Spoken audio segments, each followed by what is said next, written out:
سب سے ملتے ملاتے عصر کی نماز کا وقت ہو گیا۔ اذان دینی تھی جو کوئی بھی دے سکتا تھا۔ امیر المؤمنین کے ساتھ جو مصاحب گئے تھے ان میں مدینہ کے مشہور مؤذن بلال رضی اللہ عنہ بھی تھے۔ بلال رضی اللہ عنہ وہ مؤذن تھے جنہیں اسلام کی تاریخ تا قیامت فراموش نہیں کرے گی۔ امیر المؤمنین، کسی نے کہا، بیت المقدس جیسا مقدس شہر اور اہم شہر ہماری جھولی میں آ پڑا ہے۔ اس ایک شہر پر فتح کیے ہوئے سینکڑوں شہر قربان کیے جا سکتے ہیں۔ ایسی عظیم کامیابی کی خوشی میں آج بلال اذان دیں تو کتنا اچھا ہو۔ ہم بیت المقدس میں بلال کی اذان کے بعد داخل ہوں گے۔ خلیفۃ المسلمین عمر رضی اللہ عنہ نے بلال رضی اللہ عنہ کی طرف دیکھا۔ بلال خاموش کھڑے تھے۔ ان کے چہرے پر اداسی کا تاثر اور زیادہ گہرا ہو گیا۔ بلال رضی اللہ عنہ حبشی نسل سے تھے۔ ابتدا ہی میں اسلام قبول کر لیا تھا۔ ان کی آواز بلند، سریلی اور پرسوز تھی۔ انہوں نے پہلی دفعہ اذان دی تو مسلمانوں پر تو اثر ہونا ہی تھا، دوسرے لوگ بھی مسحور ہو کر رہ گئے تھے۔ یہ بلال رضی اللہ عنہ کی آواز کا جادو تھا۔ اہل قریش نے اس آواز کو بند کرنے کے لیے بلال رضی اللہ عنہ پر اتنا تشدد کیا تھا کہ وہ بہت دیر تک بے ہوش پڑے رہتے تھے۔ جب اٹھتے تھے تو پہلی آواز جو ان کے منہ سے نکلتی تھی وہ اللہ کا نام ہوتا تھا۔ ان کی اذانیں دشت و جبل اور صحراؤں پر وجد طاری کرتی تھیں، لیکن رسول کریم صلی اللہ علیہ وآلہ وسلم کے وصال کے ساتھ ہی یہ آواز خاموش ہو گئی۔ بلال رضی اللہ عنہ نے اذان دینی چھوڑ دی تھی۔ ان کے چہرے پر ہر وقت اداسی اور افسردگی کی سیاہ گھٹائیں چھائی رہنے لگی۔ اتنی مدت گزر جانے کے بعد آج پہلی بار بیت المقدس کے دروازے پر امیر المؤمنین عمر رضی اللہ عنہ کے مصاحبوں نے اس خواہش کا اظہار کیا کہ بیت المقدس کی فتح کے اس موقع پر بلال رضی اللہ عنہ اذان دے۔ امیر المؤمنین نے ان کی طرف دیکھا تو وہ خاموش رہے۔ بلال، امیر المؤمنین نے کہا، میں جانتا ہوں تم کیا سوچ رہے ہو، لیکن یہ موقع ایسا ہے کہ میں خود چاہتا ہوں کہ اذان تم ہی دو۔ بیت المقدس کی فتح کے موقع پر کون ایسا ہوگا جو رسول اللہ صلی اللہ علیہ وآلہ وسلم کو یاد نہ کرنا چاہتا ہو؟ بلال رضی اللہ عنہ کچھ دیر خاموش رہے۔ سب کو توقع یہی تھی کہ بلال رضی اللہ عنہ اذان نہیں دیں گے، لیکن تھوڑی ہی دیر بعد ان کے چہرے کا تاثر بدل گیا۔ انہوں نے ادھر ادھر دیکھا، انہیں ایک جگہ ذرا اونچی نظر آئی۔ وہ تیز تیز قدم اٹھاتے اس جگہ جا کھڑے ہوئے، کانوں پر ہاتھ رکھے، اور برسوں بعد بیت المقدس کی فضا اس پرسوز آواز سے مرتعش ہونے لگی جو وصال رسول صلی اللہ علیہ وآلہ وسلم کے ساتھ ہی خاموش ہو گئی تھی۔ امیر المؤمنین اور ان کے مصاحبین اور تمام مجاہدین پر سناٹا طاری ہو گیا جب بلال رضی اللہ عنہ کی زبان سے یہ الفاظ نکلے، محمد الرسول اللہ، تو کئی ایک افراد کی دھاڑیں نکل گئیں۔ اس سے پہلے تو سب کے آنسو جاری تھے، لیکن اپنے رسول صلی اللہ علیہ وآلہ وسلم کا نام سن کر سب کے جذبات کے بند ٹوٹ گئے۔ کسی کو اپنے اوپر ضبط نہ رہا۔ اذان کے بعد امیر المؤمنین عمر رضی اللہ عنہ بن الخطاب کی امامت میں سب نے نماز عصر ادا کی۔ اگلے روز امیر المؤمنین کا ایک ایلچی بیت المقدس کے اندر یہ پیغام لے کر گیا کہ امیر المؤمنین صلح کا معاہدہ طے کرنے کے لیے مدینہ سے آ گئے ہیں۔ اسقف سفرنوس اسی پیغام کا منتظر تھا۔ وہ اپنے ساتھ چند آدمیوں کو لے کر باہر آ گیا۔ معاہدے کی شرائط طے ہو گئیں اور اسقف نے شہر کی چابی امیر المؤمنین عمر بن خطاب رضی اللہ عنہ کے حوالے کر دی۔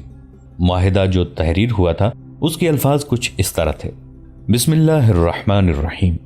اس معاہدے کے تحت جو خلیفۃ المسلمین عمر رضی اللہ عنہ بن الخطاب اور اسقف بیت المقدس سفرنوس کے درمیان طے پایا، خلیفۃ المسلمین نے ایلیا یعنی بیت المقدس کے باشندوں کو اس معاہدے کی روح سے امن و امان دیا۔ یہ امان ایلیا کے لوگوں کی جان و مال کے لیے ہے، ان کے گرجوں اور ان کی صلیب کے لیے ہے، ہر عمر ہر مذہب کے فرد کے لیے ہے، تندرست کے لیے، مریض کے لیے بھی ہے۔ کسی گرجے یا کسی دوسرے مذہب کی عبادت گاہ کو فاتحین کی رہائش کے لیے یا کسی اور مقصد کے لیے استعمال نہیں کیا جائے گا، نہ انہیں یا ان کے احاطے کے اندر کسی چیز کو نقصان پہنچایا جائے گا، نہ انہیں مسمار کیا جائے گا۔ گرجوں اور دیگر عبادت گاہوں میں سے نہ مال اٹھایا جائے گا نہ کوئی اور چیز۔ غیر مسلموں پر مسلمانوں کی طرف سے مذہب کے معاملے میں کسی قسم کا جبر نہیں کیا جائے گا، نہ ان کے ساتھ ناگوار سلوک کیا جائے گا۔ البتہ ایلیا میں یہودی نہیں رہ سکیں گے۔ یہ فرض ایلیا کے باشندوں پر عائد ہوتا ہے کہ وہ یہودیوں، رومیوں اور جرائم پیشہ افراد کو شہر سے نکال دیں۔ ایلیا کے تمام شہری دوسرے شہروں کے لوگوں کی طرح جزیہ ادا کریں گے۔ شہر سے ہمیشہ کے لیے چلے جانے والوں کی جان و مال کا تحفظ ان کی اگلی پناہ گاہ تک دیا جائے گا، اور جن ملکوں کا ذکر آیا ہے انہیں چھوڑ کر باقی تمام دوسرے ملکوں کے جو لوگ اس شہر میں رہنا چاہتے ہیں رہ سکتے ہیں، انہیں بھی جزیہ ادا کرنا ہوگا۔ اگر اس شہر کا کوئی باشندہ شہر سے جانے والے رومیوں کے ساتھ جانا چاہے تو وہ خود یا اپنے خاندان کے ساتھ جا سکتا ہے۔ وہ جس قدر مال و اموال اپنے ساتھ لے کر جا سکتا ہے لے جائے، ان کی کھیتوں میں جو فصل ہے اس کی حفاظت مسلمانوں کے خلیفہ کی ذمہ داری ہے۔ فصل کے مالک وہی ہیں جنہوں نے بوئی تھی، شرط یہ ہے کہ وہ جزیہ ادا کریں اور فصل کاٹنے کے لیے آ جائیں۔ اس معاہدے پر امیر المؤمنین عمر رضی اللہ عنہ نے اپنی مہر لگائی۔ اسقف سفرانوس نے اپنے دستخط کیے اور گواہوں کے طور پر خالد رضی اللہ عنہ بن ولید، عمرو رضی اللہ عنہ بن العاص، عبد الرحمن رضی اللہ عنہ بن عوف اور معاویہ رضی اللہ عنہ بن ابی سفیان نے دستخط کیے۔ اس کے فوراً بعد امیر المؤمنین نے ابو عبیدہ رضی اللہ عنہ اور خالد رضی اللہ عنہ کو حکم دیا کہ وہ اپنے دستوں کے ساتھ شام کے شمالی علاقے میں چلے جائیں، جہاں کچھ جگہوں پر رومی ابھی تک قلعہ بند تھے۔ جاسوسوں نے اطلاع دے دی تھی کہ شہنشاہ ہرقل شام کی سرحد سے تو نکل گیا ہے، لیکن اس کی جو فوج ابھی شام میں موجود ہے اس کے لیے ہرقل کمک تیار کر رہا ہے۔ امیر المؤمنین عمر رضی اللہ عنہ بن الخطاب، عمرو رضی اللہ عنہ بن العاص اور شرجیل رضی اللہ عنہ بن حسنہ کو ساتھ لے کر بیت المقدس میں داخل ہوئے۔ اسقف سفرانوس نے ان کا استقبال کیا۔ ایک روز پہلے صلح نامے پر دستخط ہو چکے تھے اور سفرانوس نے صلح نامہ شہر کے باشندوں کو پڑھ کر سنایا۔ لوگوں پر اس سے پہلے خوف و ہراس طاری تھا۔ انہوں نے پہلے فاتحین کا ظلم و تشدد دیکھا تھا۔ رومی جب بیت المقدس میں آئے تھے تو شہنشاہ ہرقل کے حکم سے اس شہر کے باشندوں پر قیامت ٹوٹ پڑی تھی۔ لوگوں کو سرکاری مذہب قبول کرنے کا حکم دیا گیا تھا۔ اتنی آسانی سے اپنا مذہب کون تبدیل کرتا ہے؟ جن لوگوں نے ہرقل کا مذہب قبول نہ کیا ان کے ناک کان کاٹ دیے گئے اور ان کے گھر مسمار کر دیے گئے تھے۔ انہیں فوج میں جبری طور پر بھرتی کر لیا جاتا تھا۔ اس کے علاوہ وہ محکوموں اور مظلوموں جیسی زندگی گزار رہے تھے۔ مسلمانوں سے تو وہ اور زیادہ خوفزدہ تھے۔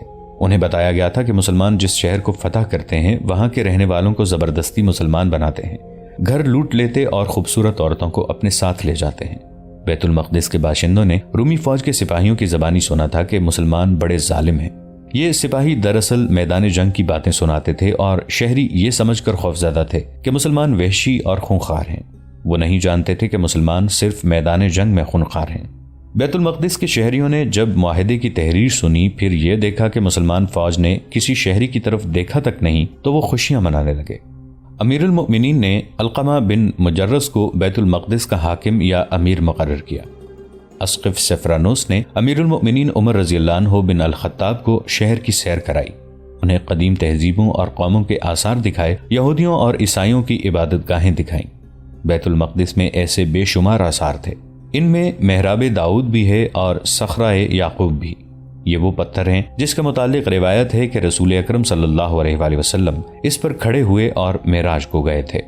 شہر میں گھومتے پھرتے امیر المؤمنین کلیسائے قیامت کے سامنے سے گزرے۔ ظہر کی نماز کا وقت ہو گیا، انہوں نے ادھر ادھر دیکھا کہ نماز کی کوئی جگہ مل جائے۔ خلیفۃ المسلمین اسقف سفرانوس نے التجا کی، میرے لیے یہ بات باعث فخر ہوگی کہ آپ کلیسا کے اندر نماز پڑھیں۔ نہیں، خلیفہ عمر رضی اللہ عنہ نے کہا، میں اس کلیسا کا احترام کرتا ہوں، لیکن میں اس میں نماز نہیں پڑھوں گا کہ یہ صلح کے معاہدے کی خلاف ورزی ہوگی۔ اگر میں نے آج آپ کے کہنے پر یہاں نماز پڑھ لی تو میرے بعد مسلمان اس کو رسم بنا لیں گے اور کلیسا میں نماز پڑھنے کو اپنا حق بنا لیں گے۔ کلیسائے قیامت وہ جگہ ہے جہاں حضرت عیسیٰ علیہ السلام کو مصلوب کیا گیا تھا، یہاں یہ کلیسا تعمیر کیا گیا تھا۔ اس کے آگے کلیسائے قسطنطین تھا۔ اسقف نے اس کے دروازے میں مصلی بچھا دیا، لیکن امیر المؤمنین نے وہاں بھی نماز نہ پڑھی، انہوں نے نماز مسجد اقصی میں پڑھی۔ محترم اسقف، امیر المؤمنین عمر رضی اللہ عنہ نے سفرانوس سے پوچھا، رومی آپ کا ساتھ کیوں چھوڑ گئے ہیں؟ ان کا سالار اتربون کہاں گیا؟ سنا تھا وہ ہرقل کا ہم پلہ ہے۔ بھاگ گیا، سفرانوس نے جواب دیا۔ بھاگ گیا؟ کوئی شک نہیں کہ وہ ہرقل کا ہم پلہ تھا۔ اس نے آپ کو شکست دینے کے بڑے اچھے منصوبے بنائے تھے۔ اس نے قیصاریہ کے سالار کو آپ کی فوج کے مقابلے کے لیے تیار کیا تھا، لیکن آپ کے سالاروں کی چال نے اتربون کے منصوبے تباہ کر دیے۔ اس سے پہلے وہ آپ کی فوج کے مقابلے میں نہیں آیا تھا۔ وہ دیکھ رہا تھا کہ اس کی فوج میں لڑنے کا جذبہ ختم ہو گیا تھا۔ یرموک اور دوسری جگہوں سے بھاگے ہوئے بہت سے سپاہی یہاں آ گئے تھے۔ انہوں نے یہاں کی فوج کو ایسی باتیں سنائیں جن سے سب کا جذبہ اور حوصلہ بری طرح متاثر ہوا۔ اتربون نے اپنی فوج کو تیار کر لیا تھا۔ اسے جب اطلاع ملی کہ مسلمانوں نے قیصاریہ کو محاصرے میں لے لیا ہے تو وہ اپنی فوج کو ساتھ لے جا کر قیصاریہ کا محاصرہ توڑنے کے لیے نکلا، لیکن آپ کے کسی سالار نے اسے راستے میں روک لیا۔ اس نے پہلی بار مسلمانوں سے ٹکر لی اور اپنی بہت سی فوج مروا کر بری حالت میں واپس آیا۔ وہ جو اپنے ہارے ہوئے سالاروں کو بزدل کہتا تھا اور جس نے بیت المقدس کے دستوں کو لڑنے کے لیے تیار کیا، وہ خود بزدل بن گیا اور اس کا اپنا حوصلہ جواب دے گیا۔ اس نے یہاں سے خزانہ نکالنا شروع کر دیا اور سمندر کے راستے قسطنطنیہ لے گیا۔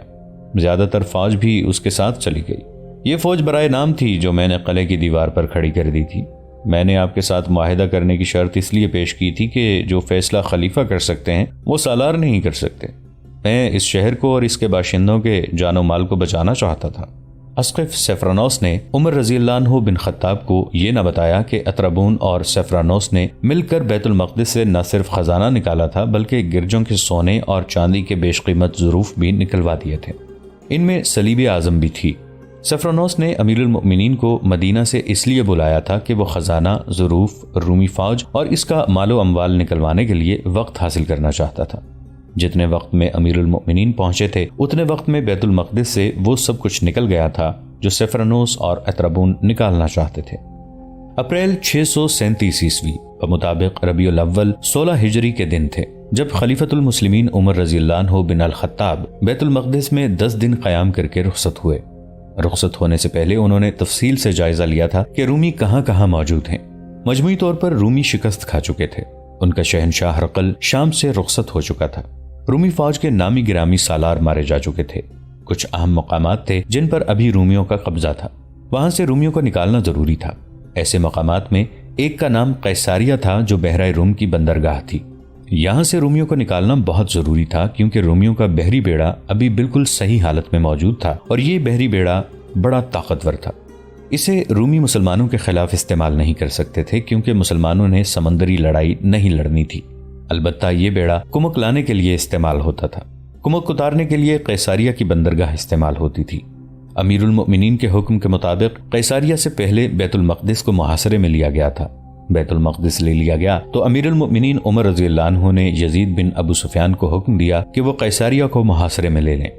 ابن ابو سفیان عمر رضی اللہ عنہ نے انہیں کہا، مت سوچنا کہ تو اس قلعے کو فوراً سر کر لے گا، بہت مضبوط قلعہ بند جگہ ہے، رومی یہ جگہ آسانی سے نہیں دیں گے، ہلے بول بول کر اپنی طاقت ضائع نہ کرتے رہنا۔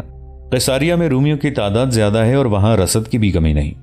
دشمن یہی خواہش کرے گا کہ تو اس کے قلعے کی دیواروں سے ٹکراتا رہے اور اتنا کمزور ہو جائے کہ تو محاصرہ اٹھا لے، یا تجھے کمزور پا کر دشمن باہر آ جائے اور تیرے دستوں پر ایسا حملہ کر دے کہ تو پسپا بھی نہ ہو سکے۔ تجھ پر اللہ کی رحمت ہو ابو سفیان، عمر رضی اللہ عنہ نے کہا۔ رومیوں کو کمک مل گئی تو ہمارے لیے بہت بڑی مشکل پیدا ہو جائے گی، محاصرے کو طول دو اور کمک کو روکے رکھو۔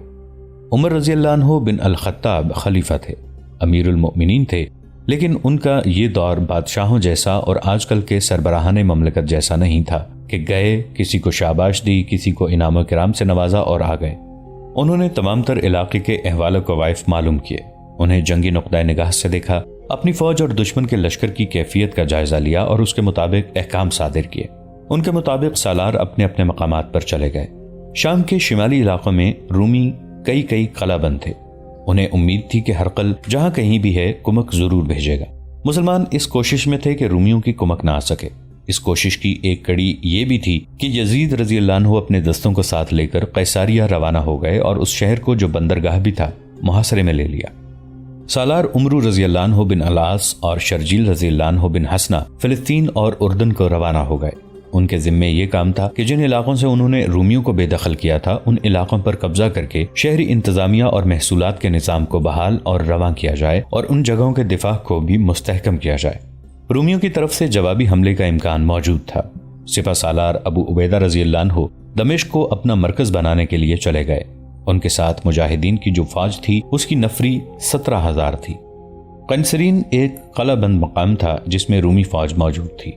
ابو عبیدہ رضی اللہ عنہ اس قلعے کو محاصرے میں لے کر وہاں سے رومیوں کو نکالنے جا رہے تھے۔ یہ ایک مضبوط قلعہ تھا جس میں رومیوں کی تعداد خاصی زیادہ تھی۔ ابن الولید رضی اللہ عنہ مجاہدین کی فوج کے ہراول میں تھے۔ ان کے ساتھ 4,000 گھڑ سواروں کا مخصوص رسالہ تھا جو گھوم پھر کر لڑنے کے لیے تیار کیا گیا تھا۔ قنسرین میں ایک مشہور رومی سالار منیاس تھا۔ اس نے دیکھ بھال کے لیے دور دور تک اپنے آدمی پھیلا رکھے تھے۔ ان میں سے ایک آدمی سرپٹ گھوڑا دوڑاتا آیا اور سیدھا منیاس کے پاس گیا۔ اس نے منیاس کو بتایا کہ مسلمانوں کا ایک لشکر آ رہا ہے جس کے ہراول میں گھڑ سوار ہیں۔ اس نے تعداد 3 اور 4,000 کے درمیان بتائی اور یہ بھی بتایا کہ ہراول کتنی دور ہے۔ منیاس نے بڑی عجلت سے اپنی فوج کو تیار کیا۔ سلطنت روما کی عظمت کے پاسبانوں، اس نے اپنی فوج کے حوصلے میں جان ڈالنے کے لیے جوشیلے انداز میں کہا۔ وہ بزدل تھے جنہوں نے اپنے اوپر عرب کے بتوں کا خوف طاری کر لیا تھا۔ تم میں عیسائی عرب بھی ہیں، اگر مسلمان اتنے بہادر ہیں تو تم بھی اتنے ہی بہادر ہو۔ عرب کے مسلمان تم میں سے ہیں، تم بھی اسی ریت کی پیداوار ہو۔ اور رومیوں، اس دن کو یاد کرو جب تم فاتح کی حیثیت سے اس سرزمین پر آئے تھے۔ وہ تمہارے باپ اور دادا تھے۔ تصور میں لاؤ کہ اس وقت ان کے سر کتنے اونچے اور سینے کتنے چوڑے تھے، اور آج سوچو کہ ان کی روحوں کو کتنی شرمساری ہو رہی ہوگی۔ مت سوچو کہ شہنشاہ ہرقل بھاگ گیا ہے۔ روم کی عظمت کو، صلیب اعظم کو اور بیت المقدس کی آن کو اپنے سامنے رکھو۔ پھر سامنے رکھو اپنے سالار اطربون کی بے غیرتی کو، جس نے عیسیٰ کے شہر یسوع مسیح کے مسکن کو تمہارے مظہر اور تمہارے عقیدوں کے دشمن کے حوالے کر دیا ہے۔ تصور میں لاؤ اپنی بیٹیوں اور اپنی عورتوں کو جو اب مسلمانوں کے بچے پیدا کریں گی۔ اپنے آپ کو دیکھو، تم ہار گئے ہو تو باقی عمر کے لیے مسلمانوں کے غلام بن جاؤ۔ آج تم کس شان سے، کیسے جاہو جلال سے گھوڑوں پر سوار ہوتے ہو۔ تم نے اگر ہتھیار ڈال دیے تو گھوڑے کی سواری کو بھی ترسو گے۔ تم استبل کے ملازم ہوگے اور گھوڑوں کی غلاظت صاف کیا کرو گے۔ مت خون گرما ہمارا اے سالار، ایک سوار نے بڑی ہی بلند آواز میں کہا۔ کیا تو سمجھتا ہے کہ ہم لڑنے سے منہ موڑ گئے ہیں؟ کیا تجھے ہماری جرت اور غیرت پر شک ہے؟ اے تنومند گھوڑے کے بہادر سوار، منیاس نے کہا، میں شک کیوں نہ کروں؟ ہمارا کون سا سالار ہے جو میدان سے نہیں بھاگا یا مارا نہیں گیا؟ اطربون جو ہرقل کا ہم پلہ تھا، کتنے دعوے کرتا تھا مسلمانوں کو کچل دینے کے۔ اب وہ کہاں ہے؟ ایک دن بھی نہیں لڑا اور ایلیا سے بغیر لڑے بھاگ گیا۔ کیا اسقف اعظم سفرنوس کو تم اپنا مذہبی پیشوا مانو گے، جس نے قلعے سے باہر جا کر مسلمانوں کے خلیفہ کے استقبال کیا اور اسے کہا کہ کلیسائے قیامت میں نماز پڑھو؟ اس نے یہ بھی نہ سوچا کہ وہ اپنی عبادت گاہ اپنے مذہب کے دشمن کے حوالے کر رہا ہے۔ تم نے ثابت کرنا ہے کہ تم اتنے بزدل اور بغیرت نہیں۔ اگر تم ثابت قدم رہے تو شاید کمک آ جائے، مگر مجھے کمک آنے کی کوئی امید نہیں، نہ میں کمک کی ضرورت محسوس کرتا ہوں۔ ہم لڑیں گے سالار محترم، پہلے ایک بار پھر کئی آوازیں بلند ہوئیں۔ ہمیں بزدل اور بغیرت نہ کہ سالار، آزما کے دیکھ، باتوں میں وقت ضائع نہ کر۔ ہم ایک دن میں محاصرہ توڑ دیں گے، ہم محاصرے تک نوبت نہیں آنے دیں گے۔ سالار منیاس نے کہا، ہم دشمن کو قلعے سے دور راستے میں روکیں گے، میں تم سے آگے ہوں گا۔ مورخوں نے لکھا ہے کہ رومی سالار منیاس جرت مند سالار تھا، جس کی جارحانہ قیادت مشہور تھی، اور اس کی دوسری شہرت یہ تھی کہ وہ اپنی فوج میں ملنسار اور ہر دل عزیز تھا۔ وہ سپاہیوں سے محبت اور شفقت سے پیش آتا تھا اور سپاہی اسے محبت کرتے تھے۔ اسے اتنی جوشیلی اور جذباتی تقریر کرنے کی ضرورت ہی نہیں تھی۔ مورخوں نے یہ بھی لکھا ہے کہ اس کا سامنا مسلمانوں سے نہیں ہوا۔ وہ سالار تھا، جب اسے خبر ملتی کہ فلاں میدان میں رومیوں کو شکست ہوئی ہے تو وہ شکست کی وجوہات پر غور کرتا تھا۔ اسے خالد رضی اللہ عنہ کے مطابق بتایا گیا تھا کہ اس کی جنگی چالوں کو کوئی قبل از وقت سمجھ ہی نہیں سکتا اور وہ غیر معمولی طور پر دلیر آدمی ہے۔ وہ کوئی جن بھوت تو نہیں، منیاس نے کہا۔ اس سے شکست کھانے والوں نے اسے مافوق الفطرت بنا دیا ہے۔ وہ جھوٹ بولتے ہیں، شکست کھانے والے اسی طرح جھوٹ بولا کرتے ہیں۔ میں ہرقل کو خالد بن ولید کی لاش دکھاؤں گا۔ رومی سالار منیاس کی قیادت میں قنسرین میں مقیم رومی فوج رکے ہوئے سیلاب کی مانند باہر نکلی۔ اس کا انداز جوشیلا اور جارحانہ تھا، اس کی رفتار تیز تھی۔ ادھر خالد رضی اللہ عنہ کے 4000 سوار فاتحانہ شان سے چلے آ رہے تھے۔ وہ عام کوچ کی ترتیب میں تھے۔ انہوں نے قنسرین کے قریب جا کر رکنا اور باقی فوج کا انتظار کرنا تھا۔ قنسرین سے چند میل دور حاضر ایک مقام تھا جو راستے میں آتا تھا۔ خالد رضی اللہ عنہ کا دستہ جب حاضر کے قریب پہنچا تو دیکھ بھال کے لیے آگے گئے ہوئے مجاہدین میں سے ایک واپس آیا اور خالد رضی اللہ عنہ کو اطلاع دی کہ رومیوں کا کثیر تعداد کا لشکر آ رہا ہے۔ خدا کی قسم، خالد رضی اللہ عنہ نے للکار کر کہا، میں امین الامت کا انتظار نہیں کروں گا۔ باقی لشکر امین الامت ابو عبیدہ رضی اللہ عنہ کے ساتھ پیچھے آ رہا تھا۔ خالد رضی اللہ عنہ کو انتظار کرنا چاہیے تھا کیونکہ رومی لشکر کی تعداد زیادہ بتائی گئی تھی، لیکن خالد رضی اللہ عنہ کی سرکش طبیعت انتظار پر آمادہ نہ ہوئی۔ انہوں نے اپنے دستے کو نہایت سرعت سے جنگی ترتیب میں کر لیا۔ اس سوار دستے کو پلک جھپکتے ایک ترتیب سے دوسری ترتیب میں ہو جانے کی ٹریننگ دی گئی تھی۔ دونوں فوجیں حاضر کے مقام پر آمنے سامنے آئیں۔ رومی سالار منیاس کو توقع تھی کہ مسلمان جنگ سے پہلے کے رسم و رواج کا مظاہرہ کریں گے۔